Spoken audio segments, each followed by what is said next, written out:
నవ్యాంధ్ర రాష్ట్ర రాజధానిగా అమరావతి పేరు సూచించిన నాన్నగారు కృష్ణమ్మ ఒడిన రాజధాని నగరం అద్భుతంగా నిర్మాణం కావాలని బలంగా ఆకాంక్షించేవారు.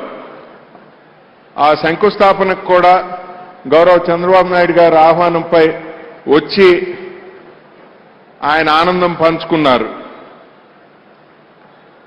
వారి ఆకాంక్షలకు అనుగుణంగా అమరావతి నూతన నగరం అపురూపంగా తయారై యావత్ దేశానికే కీర్తి ప్రతిష్టలు తేవాలనే సంకల్పంతో మా కుటుంబం తరపున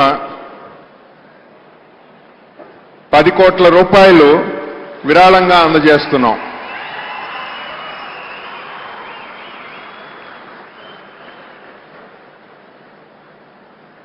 Apart from naming Amaravati, he always looked forward for the overall development of this new city.